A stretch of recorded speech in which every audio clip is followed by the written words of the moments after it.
Silakan like, comment, share, subscribe. Terima kasih.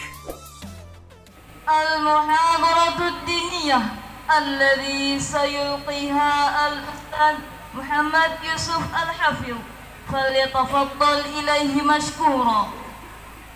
The religious speech will be given to us by Al-Ustadz Muhammad Yusuf Al-Hafiz, SPDI MEG. The time is yours. Ceramah agama yang akan disampaikan oleh Al-Ustadz Muhammad Yusuf Al-Hafiz, SPDI MAG. Kepada beliau dipersilakan.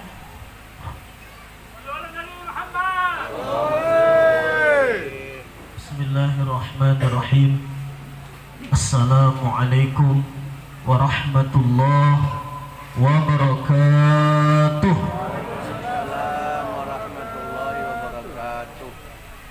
Alhamdulillah. Alhamdulillahilladzi ja'ala ahlal qur'ani min ahlihi wa khassatihi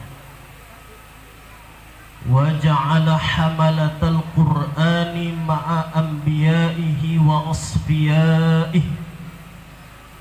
Wassalatu wassalamu ala sayyidina Muhammadin sallallahu alaihi wasallam al-qail iqra'ul qur'an fa innahu ya'ti yawmal qiyamati syafi'an li ashabihi wa ala alihi wa sahbihi. Amma ba'd, yang sama-sama kita hormati, kita muliakan, kita ta'zimkan, serta kita harapkan keberkahan ilmu beliau di dunia dan di akhirat. Tuan guru kita, orang tua kita, Al-Ustadz Al-Mukarram Kiai Haji Hasan Basri, mudah-mudahan Allah panjangkan umur beliau, amin.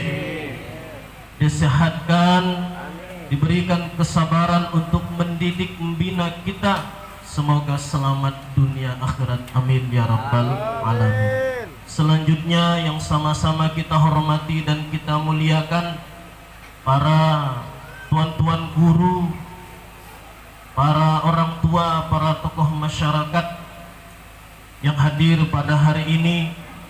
Selanjutnya yang sama-sama kita hormati dan kita muliakan Mudirul Ma'had Al-Quran Asy-Syatibi, Al-Ustadz Kiai Zakaria Ansari SHIMH, insyaallah ad-doktor, amin.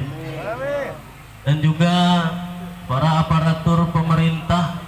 Tadi saya dengar anggota DPR, para staf ahli, ada camat, ada lurah, bapak kepala desa, bapak RT, dan seluruh aparatur pemerintah yang hadir bersama kita. Dan juga Bapak Ibu hadirin hadirat wali santri, para santri dan santriwati Ma'had Al-Quran Asy-Syatibi, wabil khusus khatimin wal khatimaini Al-Mujahidin Muhammad Mujahidin dan Abdul Khair Al-Hafiz. Alhamdulillah, hari ini kita bersyukur diizinkan oleh Allah menjadi saksi Ananda Mujahidin dan Abdul Khair berhasil mengkhatamkan Al-Quran 30 juz, dan hari ini diberikan syahadah berhak mendapatkan gelar Al-Hafiz. Mudah-mudahan nanti disusul oleh santri dan santriwati yang lain, amin. Dan juga seluruh anak atau keturunan yang hadir pada hari ini, amin. Tadi sudah disampaikan oleh tuan guru kita beberapa nasihat untuk kita semua. Saya rasa nasihat itu sudah cukup untuk menjadi pelajaran bagi kita, terutama yang di wisuda. Kata beliau harus diulang, karena memang menurut pepatah Arab, at-takrar yufidul qarar. diulang itu memfaedahkan tetap. Mengapa dia kuat hafalannya? Karena diulang. Oleh karena itu beliau menceritakan guru beliau mengulang, luar biasa. Maka hari ini kita juga menjadi saksi dan melihat kebesaran Allah di pondok pesantren ini. Saya juga merasa terhormat dan juga merasa kecil karena diminta untuk berceramah. Maka saya bilang kepada mudirul ma'had, saya tak pantas. Seharusnya yang pantas adalah tuan-tuan guru kita. Saya mungkin hanya menambahkan sedikit karena masih miskin ilmu dan pengalaman. Jadi Ma'had Al-Quran Asy-Syatibi ini berawal dari Rumah Tahfiz Bani Qasim. Ustadz Zakaria dari awal pendirian pembentukannya menghadirkan kami, saya, Ustadz Dahlim, waktu itu Ustadz Muhammad Arsyad, untuk mengajar di Rumah Tahfiz Bani Qasim. Dan ternyata qadarullah, ternyata Allah Subhanahu wa ta'ala membuktikan bahwa Al-Quran itu benar. Wa hadza kitabun anzalnahu mubarakun. Ini adalah kitab yang kami turunkan diberkahi. Beliau bergerak untuk membantu anak yatim yang ingin menghafalkan Al-Quran. Luar biasa, Ma'had Al-Quran Asy-Syatibi menggratiskan dari mulai pendaftaran, tempat makan, bahkan dikasih hadiah ketika naik jus. Ini luar biasa pondok pesantren nih. Saya di Sialang tak berani kayak gitu.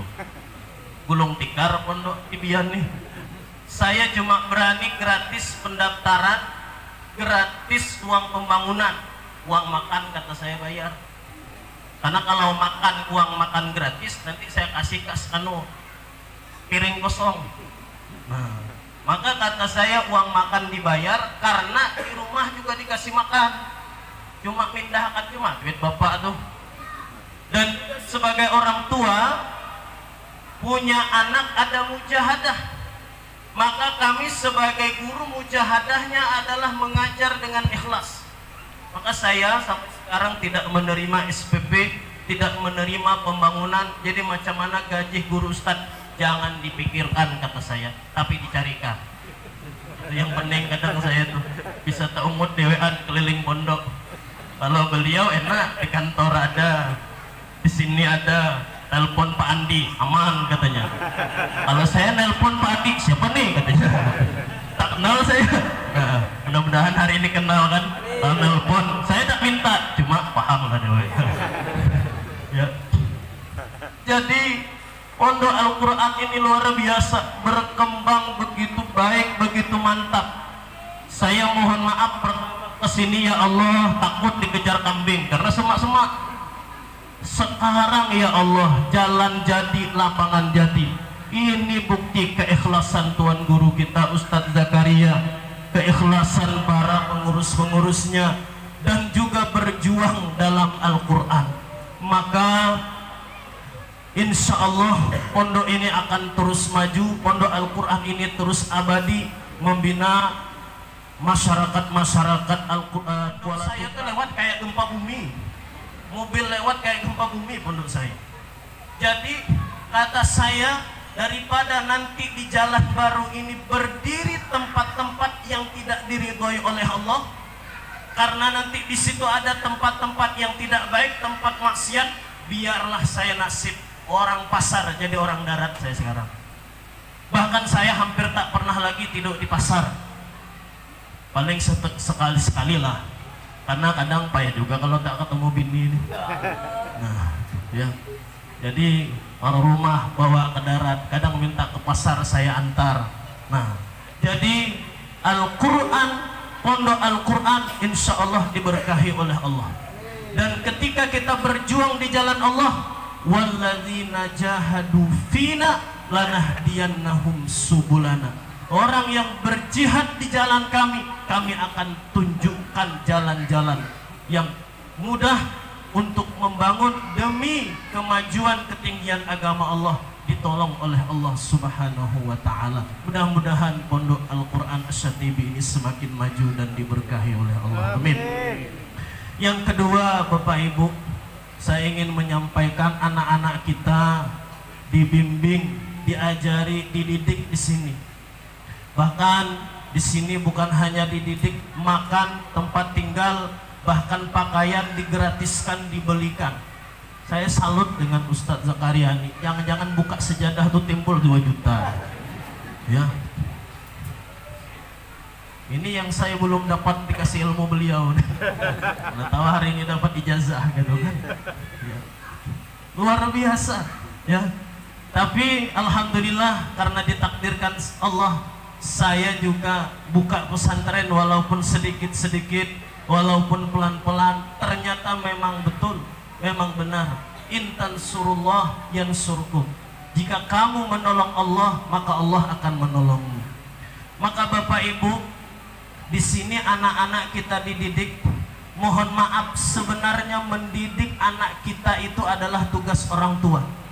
Dan luar biasa, anak yang diajari Al-Quran, man 'allama ibnahu Al-Quran ghufira lahu ma taqaddama min dzambihi wa ma ta'akhkhar. Barang siapa yang mengajarkan anaknya Al-Quran, maka diampuni dosanya yang telah lalu dan terkemudian. Dalam riwayat yang lain ini mengajari dengan nazaran, mengajari membaca Al-Quran. Waman 'allama ibnahu Al-Qur'ana zahiran ba'atsahullahu yaumal qiyamati wajhuhu kal qamari lailatal badri. Barang siapa yang mengajarkan anaknya Al-Quran, menghafal Al-Quran, maka nanti di hari kiamat dibangkitkan Allah, wajahnya bersinar seperti bulan purnama. Luar biasa orang tua yang mengajari anaknya. Lalu ketika nanti anaknya sudah hafal Al-Quran, maka disuruh malaikat untuk membaca Al-Quran. Fakullama qara'a ayatan rafa'allahul aba darajatan fil jannah. Ketika dia mengajarkan anaknya Al-Quran, bisa hafal Al-Quran, nanti di surga disuruh anaknya baca Al-Quran, maka yang diangkat derajatnya adalah orang tuanya. Setiap satu ayat diangkat 1 derajat. Luar biasa, semakin tinggi, dan insya Allah nanti di surga orang tuanya dipakaikan tajul waqar, mahkota kemuliaan. Seharusnya tadi memang ada seperti pemberian mahkota untuk orang tua sebagai simbol nanti juga di akhirat, di surga, anak yang hafal Al-Quran memberikan mahkota kepada orang tua. Maka orang tua mengatakan, bima kusina hadza, kenapa kami dipakaikan ini, kenapa kami diberikan ini? Maka malaikat menjawab, bi akhdhi waladikumul Quran, karena kalian mengajarkan, mendidik anak kalian dengan Al-Quran. Maka dari itu Bapak Ibu, bersyukur kita ada Pondok Pesantren Asyatibi, bisa menitipkan anak kita belajar di sini, bisa menjadikan anak kita ahlul Quran, keluarga Allah, orang-orang istimewa di sisi Allah Subhanahu wa Ta'ala. Dan ini luar biasa. Kenapa? Karena orang tua yang diberikan anaknya jadi hafal Al-Quran turut menjadi mulia. Karena memang kata Ibnu Rajab Al-Hambali, ketika Allah Subhanahu wa Ta'ala menurunkan Al-Quran,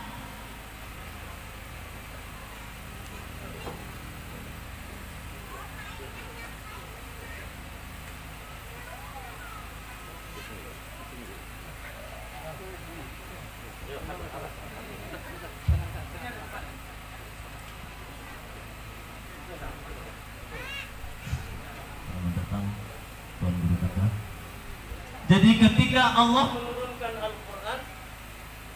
Al-Quran mulia, dan setiap yang ikut dan menempel mulia. Maka kita lihat Nabi Muhammad yang diturunkan Al-Quran menjadi sebaik-baik nabi dan sebaik-baik manusia. Malam Lailatul Qadar diturunkan Al-Quran menjadi malam paling mulia. Makkah Al-Mukarramah dan Madinah Al-Munawwarah, dua tempat turunnya Al-Quran jadi tempat mulia. Bulan Ramadan, bulan turunnya Al-Quran jadi bulan paling mulia. Malaikat cuma ngantarkan Al-Quran jadi malaikat paling mulia, malaikat Jibril. Oleh karena itu, tempat ini pun yang setiap hari dibacakan Al-Quran, yang setiap hari dilantunkan Al-Quran menjadi mulia. Dulu jalannya belum aspal, sekarang licin. Dulu jalan di sini payah mau ngebut, sekarang bisa resingan. Saya ngisi pengajian di Syekh Usman dari Pondok Pesantren At-Tibyan ke sini itu bisa kalah di pasar. Karena saya memang tak laju bawa mobil, cuma gasnya itu habis. Ya. Kebetulan pula maghrib, kadang mau maghrib baru berangkat. Wah, kata saya enaknya jalan kayak gini, Masya Allah. Ini keberkahan Pondok Al-Quran. Ini keberkahan ada yang mengaji membaca Al-Quran. Dan mohon maaf, ini tempat yang diberkahi, yang diridhoi oleh Allah, dan secara duniawi tak bisa dipungkiri. Saya yakin, hakul yakin, tanah di sebelah tuh lain harganya dah.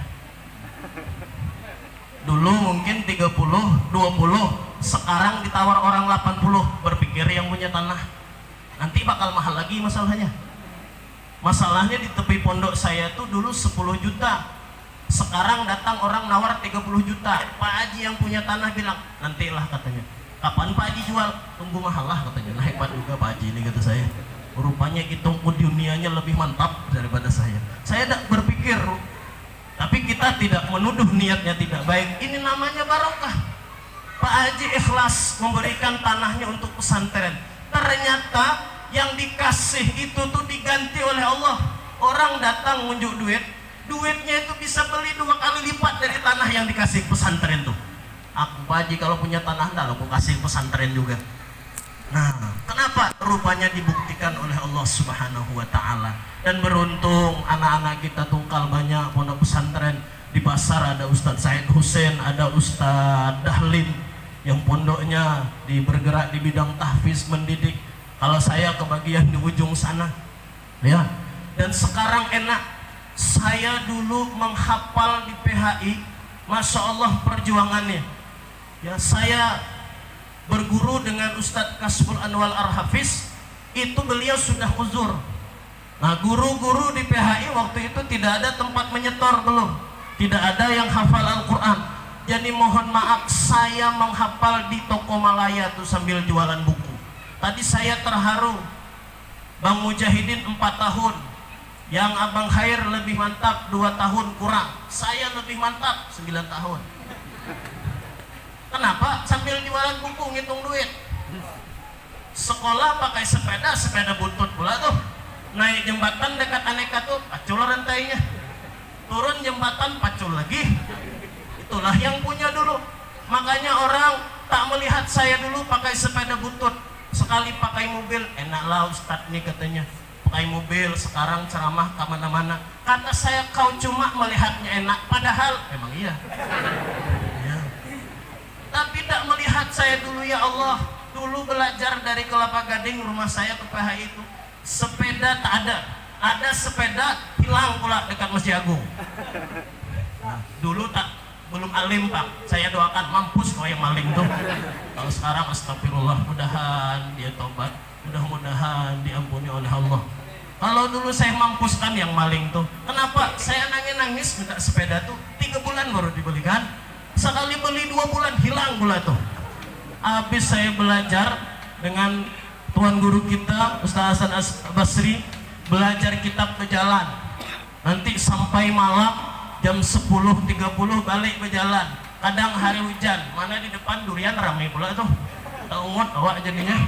Nah, tapi ya Allah, sekarang enak, tempat belajar ada, tempat menghafal Quran banyak. Maka kita dorong anak-anak kita untuk menghafal Al-Quran supaya kabupaten kita ini semakin banyak penghafal Al-Quran dan semakin diridhoi oleh Allah Subhanahu wa Ta'ala. Yang terakhir, ini pesan saya kepada hafizaini, dua yang hafal Al-Quran, sebagaimana beliau tadi memberikan pesan yang luar biasa untuk mengulang. Seperti kaidah at-takrar yufidul qarar, mengulang-ulang akan menjadi mantap, kuat dan tetap. Memang kita menganggap ini akhir daripada perjuangan, makanya tadi banyak yang terharu, menangis, ingin seperti itu. Kalau bahasalah istilah anak muda tuh baper ya. Rasa juga ingin diberikan surban. Yang cewek tidak disorbani kacau. Maksudnya nanti diberikan mahkota, diberikan penghargaan. Tapi Masya Allah, kalau kita bicara hakikat, ini sebenarnya bukan akhir daripada perjuangan. Ini adalah perjuangan yang lebih berat. Kenapa? Setelah ini mereka berdua harus menjaga Al-Quran, membaca Al-Quran, mengulangi Al-Quran. Dan ketika mereka tidak mengulangi Al-Quran, menjadi dosa besar. Ma min zambin a'zamu min Qur'anin nasyahur rajulu ba'da hifzihi. Tidak ada dosa yang lebih besar daripada Al-Quran yang dilupakan seorang laki-laki setelah ia diberikan anugerah menghafalnya. Maka dalam hadis sahih Muslim ada hadis, la yambaghi lirrajuli ayyaqula nasitu ayata kadza wa kadza. Tidak pantas seorang laki-laki mengatakan saya lupa atau melupakan ayat ini. Bal huwa nusya, tapi dia dilupakan. Maka kalau dia nasiya, dia sengaja melupakan, tidak ada usaha untuk mengulangi. Maka setelah ini wajib Al-Quran itu diwiridkan. Saya punya guru dan mengikut para sahabat, wiridnya pami bisyauqin. Pami bisyauqin itu 7 hari hatam. Fa Al-Fatihah sampai surah An-Nisa. Mim surah Al-Maidah sampai surah At-Taubah. Ya surah Yunus sampai surah An-Nahl. Ba surah Bani Israel sampai surah Al-Furqan. Shin Syu'ara sampai surah Yasin. Waw was-Saffat sampai surah Al-Hujurat. Qaf surah Qaf sampai An-Nas. 7 hari hatam.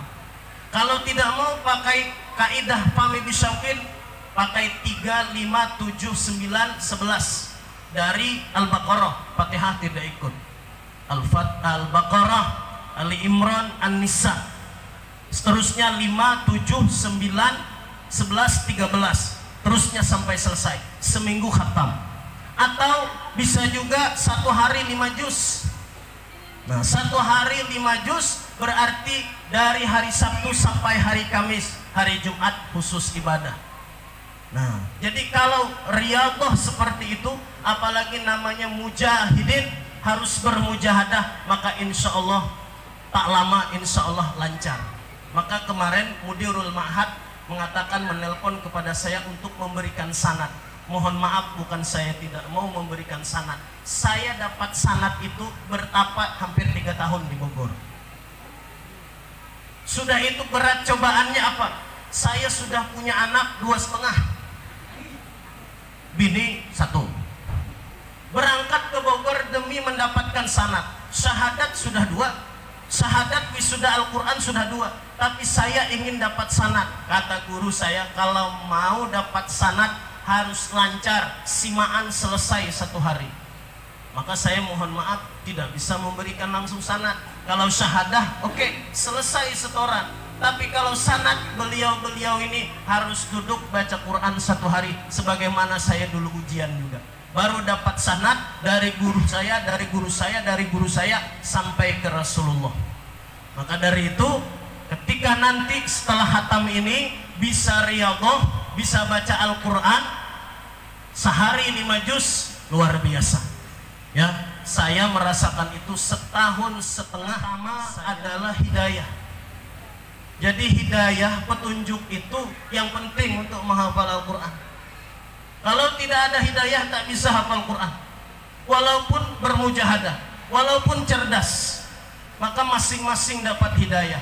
Ini mujahidin, gak tahu kalau saya khair, dia bercerita kepada saya kenapa dia ingin hafal Quran. Padahal di PHI itu 3 tahun, tak ngapal-ngapal juga, bingung saya. Tapi setelah tamat ternyata muncul nak ngapal Quran. Untung janggut tak lebat.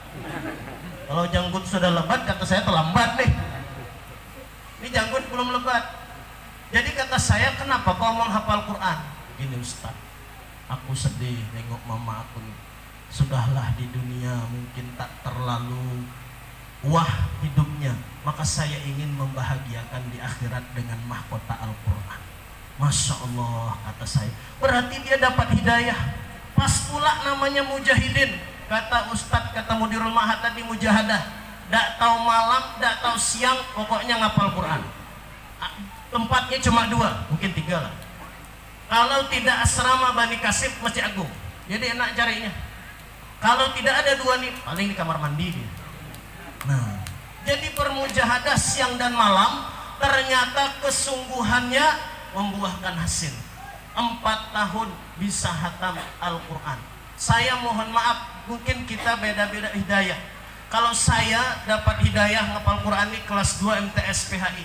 Saya belajar Mutammimatul Ujrumiyah, belajar nahu. Alhamdulillah tidak paham-paham. Jadi saya ini tidak begitu cerdas. Akhirnya saya tengok Mutammimah nih, kawan paham. Kalau ditanya bisa jawab, awak ulangok bungulnya nawak nih kata kawan. Akhirnya kenapa dia bisa paham, kenapa dia bisa ngerti, saya cari celahnya. Nah, ternyata Mutammimah tuh saya perhatikan, kalau dicontohkan pasti pakai ayat Al-Quran. Maka setiap kaidah saya payah ngapal, saya hafalkan ayatnya, rupanya paham kaidahnya. Kata saya, kalau kayak gitu gak usah contoh lagi saya hafalkan, Qurannya saya hafalkan. Itu mungkin jalan hidayah saya untuk menghafal Al-Quran. Gak perlu cerdas. Kenapa? Ngajar, tidak ngantuk, tidak ada nguap, tidur sengaja. Itu mohon maaf menyanyiakan waktu. Tapi ketika kita mengulang Al-Quran, berusaha untuk riyadhah membaca Al-Quran, belum bisa tidur kalau sudah belum selesai wirid, maka insya Allah disitulah Allah Subhanahu wa Ta'ala mengirimkan malaikat untuk mendoakan orang yang hafal Quran dan menjadi lancar. Maka dalam hadis dikatakan, man qara al-Qur'ana wa da'a bihi amana lahu arba'u alfi malakin. Barang siapa baca Quran lalu berdoa, maka doanya diaminkan oleh 4.000 malaikat. Apalagi kalau mujahidin khatam, 1 hari khatam, dari habis subuh sampai habis asar atau sebelum maghrib, maka man qara al-Qur'ana shalla inda khatmihi sittuna alfa malakin. Kalau baca Quran lalu khatam, maka nanti ketika berdoa, doanya diaminkan oleh 6.000 malaikat. Maka kita yang hadir di sini mendoakan mudah-mudahan yang khatam ini diberikan Allah pertolongan untuk bisa mungkin bisa lancar. Dan saya dulu mendidik dia supaya hafal nomor ayat, hafal nomor halaman, hafal halaman sekian, dibacakan tahu nomor ayatnya. Dulu saya uji sudah bisa 20 juz ke bawah, malah 27 ke atas. Jadi sebenarnya saya ingin uji hari ini, tapi kalau nengoknya tertunduk belum kayaknya. Ya, jadi nanti ada waktunya, kata Ustadz Zakaria, beliau ini mau ke Aktibian. Nah, saya sambut dengan gembira. Mudah-mudahan nanti pulang di sana sudah lancar, bisa diuji nomornya, halamannya, ayat sekian, surah sekian. Nah, itu ada metode dan caranya. Mudah-mudahan diberikan Allah kemudahan, diberikan Allah taufik, dan kita yang hadir semua di sini mendoakan mudah-mudahan kita, keluarga, terutama teman-teman mendapatkan syafaat khusus dari penghafal Al-Quran yang insya Allah akan memberikan syafaat terutama bagi 10 anggota keluarganya. Saya rasa ini yang dapat saya sampaikan. Mohon maaf salah dan khilaf, ada kurangnya, dan saya mohon maaf apabila ada kata-kata saya yang salah, apalagi yang kasar, karena saya tak bisa ngomong halus-halus karena saya bukan keturunan makhluk halus. Akhirul kalam, hadanallahu wa iyyakum ajma'in. Assalamualaikum warahmatullahi wabarakatuh.